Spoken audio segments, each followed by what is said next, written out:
Assalamualaikum warahmatullahi wabarakatuh. Innal hamdalillah nahmaduhu wa nasta'inuhu wa nastaghfiruh wa na'udzu billahi min shururi anfusina wa min sayyiati a'malina. May yahdihillahu fala mudilla lahu wa may yudlil fala hadiya lahu. Asyhadu an la ilaha illallah wa asyhadu anna Muhammadan abduhu wa rasuluh la nabiyya wa la rasula ba'da. Bismillah, saya di sini untuk perkenalkan nama saya terlebih dahulu. Perkenalkan, nama saya Davi Andin Hanif dari Prodi Ilmu Al-Quran dan Tafsir semester 1. Di sini berbicara saya di sini untuk menjelaskan materi Ulumul Quran yang diampu oleh Dr. Kiai Haji Ahmad Alim LCMA.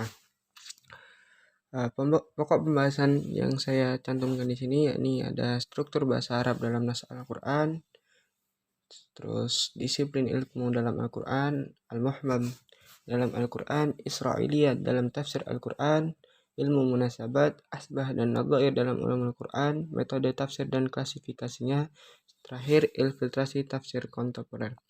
Kita langsung masuk pembahasan yang pertama yakni struktur bahasa dalam Al-Quran.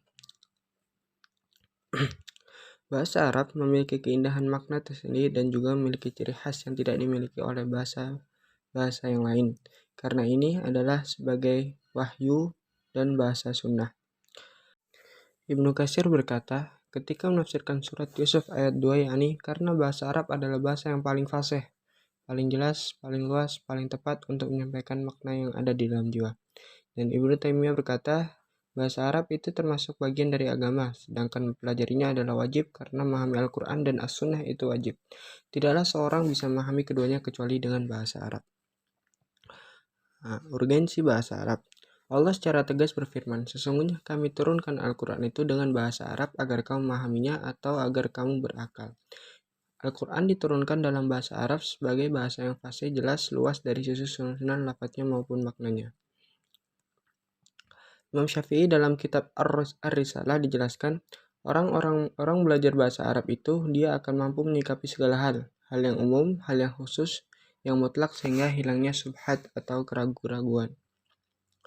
Fungsi silah amr. Amr asal hukumnya menunjukkan perintah wajib tetapi banyak variasinya. Ini ada sunnah, irsyad, ibahah, tahdid, ta'jiz, dan doa. Fungsi sihat amr antara lain yakni menunjukkan perintah wajib sebagai pengarahan atau bimbingan, sebagai ancaman untuk suatu yang mubah. Fungsi sighah nahi, yang pertama untuk doa, yang kedua untuk nasihat, dan yang ketiga menyatakan akibat. Lanjut ke bab yang kedua, disiplin ilmu dalam Al-Quran. Solusi atas fitnah-fitnah di sini, Nabi Shallallahu Alaihi Wasallam berkata, akan terjadinya maraknya dan fitnah-fitnah yang akan terjadi kepada Nabi Shallallahu Alaihi Wasallam memberikan jalan keduanya, yaitu dengan Al-Quran. Imam Nawawi, segala apa yang diucapkan dan dijelaskan atau diputuskan oleh Nabi itu dari apa yang dipahami Nabi Shallallahu Alaihi Wasallam dari Al-Quran, yaitu dari wahyu. Kategori ilmu ada khobar yang benar, empiris yang diikat dengan kehendak Allah. Landasan kehidupan. Al-Quran, siapa saja yang menghendaki suatu ilmu, maka ia harus kembali kepada Al-Quran, karena dia di dalamnya terdapat khobar ilmu terdahulu yang akan datang. Apapun bidang ilmunya, maupun itu dari bidang ekonomi, psikologi, dan lainnya, maka kembalikan dan jadikan landasan dari sebuah aspek itu dengan Al-Quran. Bab yang ketiga yakni Al-Mubham dalam Al-Quran. Fungsi mubham yang pertama meringkas, kedua tidak terlalu manfaat, 3 kasihan, 4 telah jelas, 5 ada di ayat lain, 6 berlaku lain, 7 mengagungkan, 8 merendahkan. Kaidah mubham. Tidak diperlukan mencari hal-hal yang mubham yang telah diberitakan Allah, karena hanya Allah sendiri yang mengetahui. Pada dasarnya bahwa apa saja yang lafadznya mubham dalam Al-Quran, maka tidak diperlukan perpanjang lebar untuk mengetahuinya. Ilmu mengenai mubham tergantung kepada dalil nakli saja dan tidak ada peluang bagi masuknya unsur ra'yu atau pendapat. Pengertian secara bahasa merupakan isim maf'ul, dan secara istilah semua lafadz dalam yang termaktum di dalam Al-Quran yang menyebutannya tidak secara spesifik atau sesuatu tertentu. Bab keempat, Israiliyat dalam tafsir Al-Quran. Definisi Israiliyat. Israiliyat secara bahasa ialah bentuk jamak dari kata Israiliyah. sebuah kata yang dinisbahkan kepada Nabi Yakub alaihissalam yang memiliki nama lain Israel. Secara istilah, pengetahuan mengenai kisah-kisah dahulu yang bersumber dari orang-orang Yahudi dan Nasrani. Tahu di sini ahli kitab. Kisah-kisah terdahulu ini banyak dinukil dari mereka yang telah memeluk agama Islam. Hukum meriwayatkan Israiliyat. Maskutun diam, tidak menerangkan dan tidak menyalahkan. Ada marfut, ditolak apabila kisah itu bertentangan dengan syariat Islam. Sikap para ulama terhadap Israiliyat di sini ada 4. Yang pertama, memperbanyak kisah tersebut dengan sanad-sanadnya. Yang kedua, memperbanyak kisah-kisah tersebut tanpa menyebutkan sanad-sanadnya. Yang ketiga, memperbanyak menyebutkan kisah-kisah Israiliyat dengan memberikan komentar dari apa yang disebutkan, apakah itu kisah itu dhaif atau mengingkarinya. Yang terakhir, sebagian mereka ada yang berlebih-lebihan dalam menolaknya. Lanjut ke sikap kita terhadap Israiliyat. Secara umum, apa yang diriwayatkan dalam Israiliyat tidak memiliki faedah atau manfaat dalam agama. Karena apa yang berkaitan dengan Israiliyat adalah bersifat tambahan yang tidak diperlukan dalam memperbaiki keislaman kita. Adapun bertanya-tanya kepada ahli kitab tentang suatu dari perkara-perkara agama adalah haram. Lanjut ke ilmu munasabat. Pengertian munasabat. Munasabat secara bahasa berarti istisol, saling berkaitan. Muqarabah, saling mendekati. Mutmasilah, saling menyerupai. Bisa kita konstruksikan dengan sesuatu yang menyerupai satu dengan yang lainnya.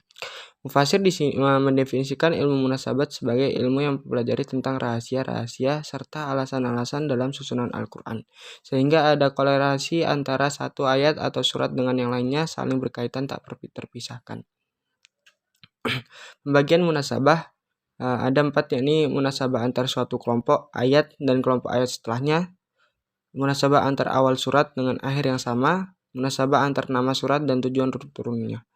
Sejarah munasabah ini ada hanya satu surah dikajinya. Mencari munasabat dari surah ke surah secara totalitas dicari dengan utuh. Fungsi munasabat. Yang pertama, dapat mengetahui makna-makna Al-Quran, ijaznya menetapkan penjelasan. Yang kedua, dapat membantu memahami adanya takwil ayat. Yang ketiga, dapat mengetahui kedudukan suatu ayat yang terkadang sebagai takkid ayat sebelumnya. Yang keempat, dapat mengetahui kondisi dan situasi yang merupakan latar belakangnya suatu peristiwa. Yang terakhir, dapat mengetahui alaqah antara hitam suatu surat. Faedah ilmu munasabat. Yang pertama, mengetahui relevansi antar hukum. Yang kedua, mengetahui sinkronisasi ayat dengan ayat lainnya. Lanjut ke bab isbah dan nadhair. Argensi isbah dan nadhair. Di dalam seorang itu disebut seorang yang benar-benar paham terhadap Al-Quran, sampai dia mengetahui bahwa lafaz dalam Al-Quran itu banyak perspektif makna. Pengertian asbah. Seperti kata al-um, apakah hanya bermakna ibu di dalam Al-Quran atau ada perspektif makna lain? Begitu juga dengan kata al-ummah. Apakah hanya ada satu makna atau ada banyak perspektif makna dalam Al-Quran? Maka itu yang disebut dengan al-wujuh atau asbah. Pengertian nadhair.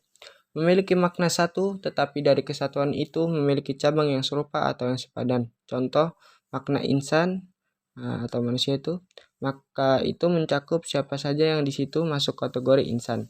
Yang penting dia adalah manusia. Itu yang namanya mencangkup. Contoh al-um, bermakna ibu yang melahirkan, bermakna induk dari segala sesuatu. Contoh al-ab, bermakna ayah yang menjadi sebab kita lahir, bermakna kakek, bermakna paman. Faedah mempelajari asbah dan nadhair, supaya kita memahami makna apa yang dikandung Al-Quran itu secara komprehensif. Lanjut ke bab metode penafsiran Al-Quran. Fungsi Al-Quran ada 3 di sini. Yang pertama sebagai petunjuk bagi umat manusia. Yang kedua, Allah berfirman dalam kitabnya Al-Quran itu, ini tidak ada keraguan padanya. Yang ketiga, penjelasan mengenai petunjuk itu dan pembeda. Mukjizat Al-Quran terbagi menjadi 3, yakni ada internal, abadi, dan universal. Sejarah metode Quran tafsir dari Abdullah bahwa ia berkata, ketika turun ayat orang-orang yang beriman dan tidak mencampurkan iman mereka dengan kezaliman, surat Al-An'am ayat 82. Para sahabatnya bertanya, siapa di antara kita yang tidak berbuat zalim? Maka Allah menurunkan ayat, sesungguhnya syirik adalah benar-benar kezaliman yang besar. Surat Luqman ayat 13. Sejarah perkembangan tafsir Al-Quran. Di sini ada sebagian sejarah. Yang pertama, semasa hidup Rasulullah sama sahabat dan tabi'in, pembukaan tafsir Al-Quran, fase pembukaan Al-Atsar Al-Musannadah, fase pembukaan atsar tafsir secara terpisah. Selanjutnya, fase berbaurnya riwayat tafsir, sejarah perkembangan tafsir Al-Quran. Seterusnya, fase pembukaan riwayat yang dibuang sanadnya. Dan yang terakhir, fase tafsir bil al-ra'i. Segi cara menafsirkan ada 4. Ada tafsir tahlili, tafsir ijmali, tafsir al-maudu'i, dan tafsir muqarin. Tafsir dan macam-macamnya. Dipandang dari segi sumbernya, dia tafsir bil mas'ur, tafsir yang bersumber dari Al-Quran, hadis Nabi, dan perkataan sahabat atau tabi'in. Ada tafsir bil ar-ra'i. Semua tafsir yang bersumber atau berlandasan pada ijtihad akal manusia, dan ini umum dibagi dua, yakni ada mamduh, terpuji, dan mabsub, tercela. Tafsir bil ar-isyari. Penafsiran dengan tidak memfokuskan pada makna lahirnya. Dengan kata lain, tafsir isyari adalah tafsir berdasarkan intuisi atau bisikan batin. Syarat tafsir isyari, tidak ada pertentangan dengan makna Al-Quran. Terus tidak mengklaim bahwa yang dimaksud adalah makna batin saja tanpa memperhatikan makna lahirnya. Ada pertakwilan tidak terlalu jauh dan berlebihan. Ada tidak bertentangan dengan hukum syara dan akal sehat. Dan terakhir, adanya pembenaran syara sebagai penganut. Syarat-syarat menafsirkan Al-Quran. Sini ada banyak, yakni akidahnya benar, terus menguasai ilmu bahasa Arab dan cabang-cabangnya, memulai menafsirkan sebuah ayat dengan merujuk Al-Quran, sunnah, mengetahui ilmu Al-Quran, pemahaman yang cermat dan berhati-hati, mencari kebenaran dan tidak mengedepankan suatu pendapat yang lemah, tawaduk dan tidak sombong, berlaku baik, ikhlas, tidak mengikuti hawa nafsunya. Tujuan belajar tafsir di sini agar sampai pada tujuan yang mulia dan hasil yang utama, yaitu menerapkan terhadap khabar yang datang, manfaatkan dengannya, dan menerapkan hukum-hukumnya, di mana Allah mengkehendaki beribadah dengan Al-Quran ini dengan basyirah. Lanjut ke infiltrasi tafsir. Infiltrasi atau ad-dahil adalah penafsiran Al-Quran yang tidak didasari pada validasi sumber dan melenceng dari Al-Quran, hadis, perkataan sahabat dan tabi'in, serta akal sehat yang memenuhi kriteria ijtihad.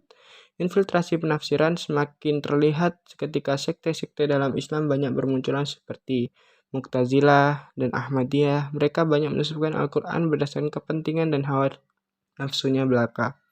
Faktor-faktor penyebab infiltrasi Al-Quran, yakni ada politik dan kekuasaan, kebencian terhadap Islam, fanatisme, ideologi, motif ideologi, dan ketidaktahuan.